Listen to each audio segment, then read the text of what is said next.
Y nuestra comunicación ahora vira hacia la economía porque el Banco Central del Uruguay difundió información muy importante en las últimas horas que da cuenta de la evolución del Producto Interno Bruto, de la actividad económica, que en el segundo trimestre de este año, 2025, esto es abril, mayo y junio, tuvo un crecimiento de 0,4%, lo que en términos interanuales marca un 2,1% de crecimiento. Ya nos hará la precisión, Germán, de cuándo a cuándo hablamos en esos 12 meses que se toman para la medición interanual. De todo esto hablará Germán de Agosto, por eso recién lo adelanté mencionando su nombre, el editor de Economía de la Diaria. ¿Cómo andás, Germán? ¿Cómo estás, Tincho? Todo bien. Ya que te di ese pie, el registro interanual habla de 2,1% de crecimiento. Digamos, ¿en qué periodo se hace esa medición, la interanual? Y vos ahí estás comparando el segundo trimestre de este año, que son los meses que vos dijiste, ¿no? Abril, mayo, junio. Bien. Contra el mismo periodo del año anterior. Perfecto. Es decir, abril, mayo, junio del 2024. De ahí el concepto de interanual, pues estamos yendo un año para atrás para comparar cómo varió justamente el volumen producido por la economía uruguaya. Así que ese 2,1 tiene que ver con la comparación frente a igual trimestre del año anterior. ¿Y el 0,4 que mencioné antes? Y el 0,4 tiene que ver con lo que pasó entre el segundo trimestre, que es el que estamos conociendo hoy, y el primer trimestre. Que es fue decir, enero, febrero, marzo. exacto. Ahí tenés contra el trimestre inmediatamente anterior, que eso siempre tiene una precisión que tiene que ver con que ese 0,4% hay que desestacionalizarlo. Es decir, hay que sacarle la estacionalidad porque vos estás comparando dos trimestres que no son el mismo. Entonces, en los 4 trimestres que tiene el año, pasan cosas distintas.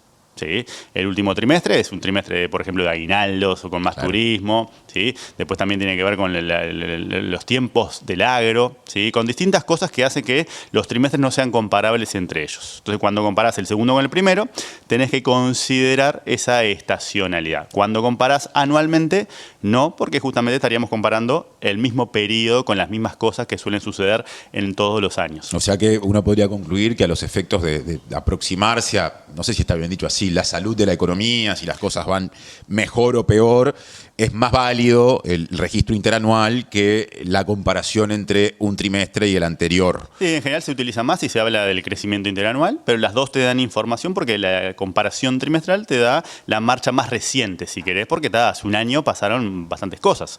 De hecho, vos venís y si querés quedarte con el dato del interanual, 2,1%, eso implica una moderación del crecimiento, porque vos venías de varios registros superiores o del entorno del 4% y acá te mueves hacia el 2%, es decir, los datos marcan una desaceleración, ¿sí? Que tiene que ver también con los datos altos que teníamos el año pasado, producto del impacto de la sequía, producto del impacto del cierre de la refinería, que lo que hicieron fue elevar, sí, justamente los registros del último año y ahora lo que estás midiendo es justamente una moderación en torno a esos registros. Pequeño paréntesis, ¿cómo es eso de que dos eventos negativos como la sequía, ¿no? Claro. Un evento terrible, y otro con otras características, pero en la escala de la economía uruguaya muy importante, como una paralización durante mucho tiempo de quizá el principal establecimiento industrial del país, que es la refinería de La Teja, uno de los principales, no me quiero meter en esa discusión, hayan incidido en un nivel de crecimiento interanual tan alto? Porque vos estamos tomando en general sequía y gran parte del cierre de la refinería fue en el 2023. Entonces eso te tiró para abajo la economía. Ajá. En el 2023. Entonces, cuando agarrás y comparás en el 2024, estás comparando contra una base de comparación mala o poco exigente. Claro. Por eso te lo eleva. Y ahora lo que tenemos es algo también asociado a esas cosas que vamos a conversar ahora. O sea que ese es un poco el efecto que tiene que ver con la dinámica estadística. Cuando vos comparás, la base de comparación puede ser más o menos exigente y eso puede inflar o achicar artificialmente, entre comillas, los datos que estamos analizando. Por eso veníamos de registros tan altos, ¿sí? Del 4,5%, 3,5%, porque estábamos dando vuelta a ese proceso que nos había tirado para abajo en el 2023. Otra cosa que es relevante tener en cuenta con estos datos que conocimos hoy es que la semana de turismo incidió negativamente sobre la actividad económica, porque este año cayó en el trimestre que estamos analizando, pero el año pasado cayó en el primer trimestre. Eso quiere decir que este año hubo menos días, ¿sí? De actividad.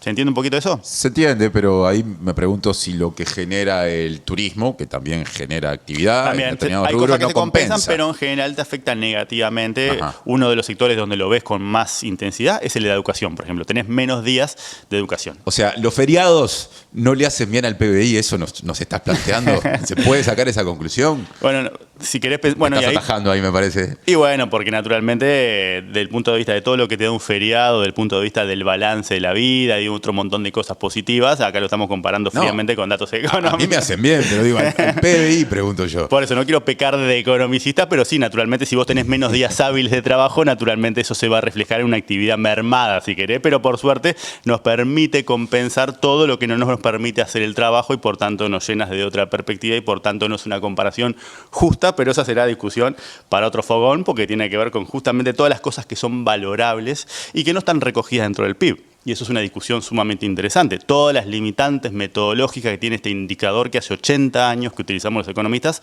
para medir la actividad económica y cómo se le escapa a todas las cosas que valoramos en la vida y cómo también recoge cosas que no valoramos en la vida. Hay un discurso muy famoso de Kennedy, no el famoso Kennedy, sino su hermano menos famoso, donde justamente identificaba un conjunto de cosas negativas que medimos cuando medimos actividad económica, la producción de armas, por ejemplo, y cosas que no se miden cuando medimos la actividad económica, por ejemplo, las tareas de cuidados, por ejemplo, el arte, por ejemplo, otro montón de cosas que hacemos nosotros por la nuestra. Yo Pero ahí no fuimos por la rama. abrí puertas, te puse en el lugar del académico que queda en una posición impopular y te defendiste, saliste del paso, pero vos tenías previsto encarar el análisis de estas cifras vinculadas a la evolución de la actividad económica más reciente.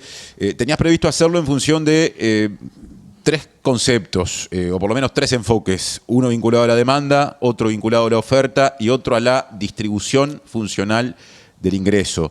Demanda, oferta y distribución funcional del ingreso. Contanos. Cuando vemos el PIB, lo que estamos analizando es un reflejo del esfuerzo productivo que hace la economía. Y tradicionalmente tenemos tres enfoques para aproximarnos. En este caso, con el informe que conocimos ayer, solamente podemos aproximarnos a dos de ellos, es decir, el enfoque de la demanda y el enfoque de oferta. Y nos queda, ¿sí?, el enfoque de la distribución. Entonces, vamos a explicar un poquito esos conceptos. Cuando hablamos del enfoque de la demanda, lo que queremos ver, bueno, esa producción mayor, ese 2,1% más de producción que tenemos en la economía uruguaya, ¿hacia dónde fue? ¿Cuál fue el destino de esa producción? ¿Fue a parar a los hogares y a eso le llamamos consumo privado? ¿Fue a parar al gobierno y a eso le llamamos consumo público?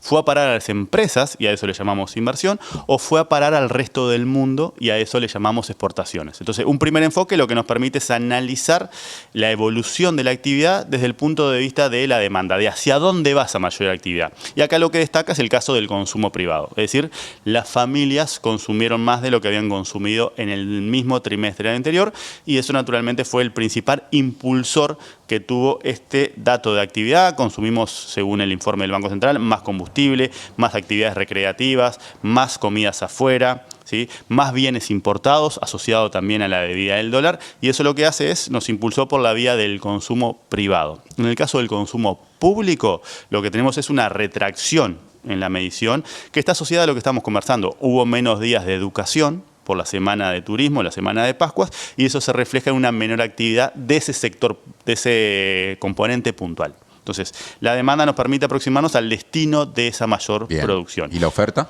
Es lo mismo, o sea, cuando vemos ofertas igual a demanda, por tanto son las dos caras de la misma moneda, ¿sí? Y en el caso de la oferta lo que hacemos es ver cuál es el origen de esa mayor producción. Por lo tanto, lo que analizamos es, bueno, qué pasó con los distintos sectores de actividad económica. Y ahí en las dos puntas, y cuando le digo de las dos puntas, digo los que le fue mejor y los que le fue peor, tenés que la actividad se recostó sobre la producción del sector agropecuario, vinculada a los cultivos de verano, maíz, soja, también vinculada a la silvicultura por la producción de rolos para la producción de celulosa, ¿sí?, también la ganadería, la lechería, es decir, hubo un aumento generalizado dentro del sector agropecuario que creció en términos interanuales cerca de un 10%, es decir, un registro muy alto. O sea que un primer impulso por el lado sectorial, por el lado de la oferta, tiene que ver con lo que pasó con el agro. Y el otro tiene que ver con lo que pasó con la industria manufacturera, que también recoge la dinámica que estamos discutiendo de los cierres O sea, eso te lo explica la refinería de ANCAP. Sí, porque en el segundo trimestre del año anterior, viste, esto es un trabalengua, tenemos que ir y volver en el tiempo, pero estuvo la mayor parte del tiempo cerrada. Entonces, cuando comparamos ahora abierta contra cerrada, nos da un crecimiento alto. Viste, como que ahí se te da vuelta lo que conversábamos hoy. Y algo similar pasó con la planta de celulosa, que también tuvo una parada por mantenimiento que afectó esa producción y por tanto ahora cuando estamos comparando un trimestre de actividad versus un trimestre de actividad mermada por condiciones vinculadas a reparaciones o parada por mantenimiento, parada técnica. Yo hoy cuando estaba diciendo que la refinería de La Teja de ANCAP debía ser la principal instalación industrial del país, me atajé porque en la cabeza me empezó a resonar UPM2. Bueno, claro, la acabas de mencionar, o sea, yo no sé cuál es primera, cuál es segunda, pero para un país como Uruguay son dos cosas que tienen un peso enorme. Exacto. De hecho, cuando analizamos el sector industrial, que el INE publica los datos mensualmente, se suele hablar de la industria como un todo, de la industria sin refinería y además del núcleo industrial que saca la refinería y saca las plantas de celulosa. ¿Por qué motivo? Porque esas tres cosas te distorsionan el análisis de todo el resto del tejido industrial uruguayo. Así que básicamente lo que vos estás señalando es justamente lo que hacemos los economistas. Tratamos de depurar porque son tan grandes que te mueven los números. Y en este caso justamente la dinámica del sector, desde el punto de vista que estamos analizando, estuvo muy afectada por estas cuestiones de mantenimiento. Capaz que lo dijiste y se me escapó en esta última respuesta. Si hacemos esa tarea de despejar, de sacar las grandes plantas industriales, al resto de la industria manufacturera, ¿cómo le va? Y bueno, los últimos datos no marcan una mala evolución, pero tampoco le está yendo demasiado, no está pujante, por decirlo de alguna manera. Ahí ya pasamos a datos mensuales, acá estamos analizando la dinámica trimestral y de otra perspectiva, pero cuando miramos los datos que publica el INE mensualmente, lo que ves es eso, ¿no? El núcleo industrial no necesariamente tiene un correlato en lo que pasa con la industria. ¿Por qué motivo? Porque justamente estamos extrayendo estas grandes plantas que te mueven la aguja.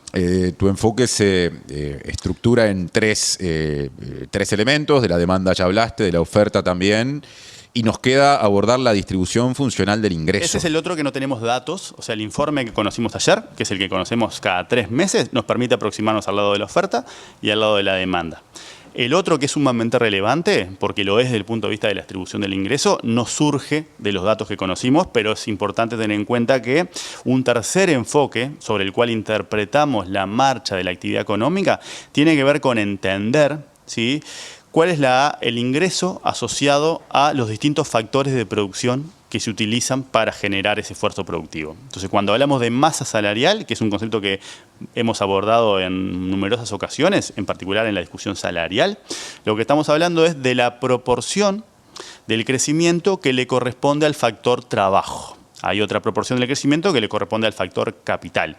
Por eso, un tercer enfoque, que en general surge de investigaciones o tiene otra periodicidad mucho más alejada, tiene que ver con entender, si querés, esa analogía de que el crecimiento es como una torta que aumenta. Bueno, cómo se reparten las distintas porciones en función de los distintos participantes de esa producción. Es decir, yo tengo los trabajadores y ahí le corresponde la masa salarial, entendida como la conjunción del empleo con el salario, y tengo también la remuneración del factor capital. Entonces, lo que nos permite entender es cómo se está dando esa dinámica, por lo tanto es un enfoque sumamente relevante, pero desde el punto de vista de la distribución del ingreso. Y es más complejo, por eso decimos, es un enfoque que hay que tener en cuenta porque tiene que ver con lo que estamos analizando, pero no es algo que podamos adentrarnos a partir de la información que conocimos ayer, pero es algo que, por su relevancia, en particular en la lógica de la negociación colectiva, vamos a abordar en futuras instancias. De nuevo, es cómo entender el crecimiento de la torta en función de los distintos comensales que vos tenés sentados a la mesa. Este programa está ya en la puerta de salida porque son las 11 de la mañana. Pero estamos hablando de información vinculada al Producto Interno Bruto. El Producto Interno Bruto, en su proyección más a largo plazo, es uno de los grandes elementos de discusión vinculados al proyecto de ley de presupuesto por las proyecciones hechas por el Poder Ejecutivo y cómo la oposición las cuestiona o las pone en duda. Yo, sin meterte directamente en esa discusión, te pido en el minuto final casi que nos hables de qué puede esperarse de la evolución de la economía hacia adelante. Y bueno, acordate que acá siempre tienen un rezago los datos del PIB. Por lo tanto, nosotros estamos hablando de lo que pasó en el segundo semestre, pero estamos entrado septiembre. Claro, y del primer semestre estamos hablando. Del segundo. Del Acordate segundo trimestre. Del segundo trimestre, ahí va. Primer semestre. Exacto. Ahí está. Sí. Pero tenemos datos mensuales, como por ejemplo la industria, otro conjunto de indicadores que conocemos con mayor periodicidad y por tanto podemos aproximarnos a lo que podría estar pasando durante este tercer trimestre que estamos transitando, y ahí los datos marcan una desaceleración del crecimiento. Es decir, el crecimiento que vamos a conocer dentro de 3 meses cuando lo publique el Banco Central seguramente recoge una moderación adicional del crecimiento en función de los indicadores adelantados que estamos observando. Para tener idea, vos mencionaste semestre. Bueno, en el primer semestre del año el crecimiento fue de 2,8%. Es decir, comparamos el primer semestre del 2024 contra el primero del 2025 y nos da un crecimiento de 2,8%.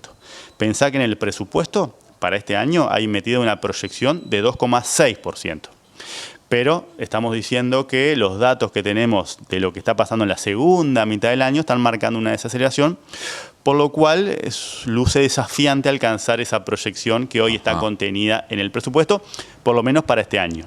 Y una cosa que es importante, acá estamos hablando del dato observado del PIB, calculado, estimado y publicado y difundido por el Banco Central cada 3 meses, ¿sí? Pero no estamos hablando del crecimiento potencial o del PIB potencial, que es algo que vos hacías referencia cuando hablaste del presupuesto, ¿sí? Porque estamos pensando a 5 años, claro. Y ese es un cálculo de una variable que no es observable, que lo hace el Ministerio de Economía a partir de los insumos que le da un comité de expertos, ¿sí? Es un poco tratar de entender la diferencia entre el dato que conocimos hoy y esa otra noción que tiene que ver con qué pasa si Uruguay utiliza plenamente sus factores de producción, cuál es la velocidad crucero de la economía a mediano plazo, y ese es un dato relevante en particular en términos de la discusión presupuestal. La economía lo que hace es se mueve como si fuera una viborita. Tiene ciclos económicos. Uruguay crece potencialmente en torno al 2,3%, pero a veces crecemos 3%, a veces caemos, a veces crecemos 5%, ¿sí? Entonces, la distinción que tenemos que hacer es entre el dato que conocimos hoy, el crecimiento observado, y el potencial crecimiento que justamente estimamos a partir de los factores de producción que tenemos en Uruguay, ¿no? Somos tantos millones de personas, tenemos determinada productividad, determinado acervo de inversión, y eso nos da una estimación teórica que hoy ubica el crecimiento en torno del 2,3%. De ahí la discusión si son optimistas o no son optimistas las proyecciones que dan soporte al presupuesto, dado que el presupuesto tiene un horizonte quinquenal y por tanto tenemos que aproximarnos a partir de este otro concepto de el esfuerzo potencial que podemos hacer en función de las capacidades que tenemos hoy en términos de la economía o del sistema productivo. Por lo pronto, en este 2025 decías que es desafiante alcanzar el número para 2025. Exacto, a pesar de que el primer semestre creciste 2,8, lo que tenemos para el segundo trimestre es un poco menor, de hecho va a estar afectado también por la industria, ¿sí? Porque tenemos ahí una boya que hay que reparar y eso también te vuelve a joder el dato de la industria manufacturera, que como vos siguiendo tu razonamiento, dada la importancia que tiene, nos va a tirar un poquito para abajo y naturalmente tenemos un contexto muy incierto a nivel global, pero en particular a nivel regional y en particular a nivel de Argentina. Claro, claro. Bueno, esas son las cosas que están ahí, que te podrían lastrar el crecimiento de los últimos 6 meses de este año. Lo de la boya, te referís a la boya petrolera ubicada en agua territorial territorial uruguayo, cerca de José Ignacio. Es en José Ignacio. Que claro, que es fundamental para que allí se deposite el crudo que luego refina en la teja ANCAP. Exacto. Entonces eso termina afectando la refinería. Te bajará exactamente. Bien, ahí está la cadena. Bueno, Germán, muchas gracias y te esperamos por aquí en próximos programas. Nos vemos, Tincho.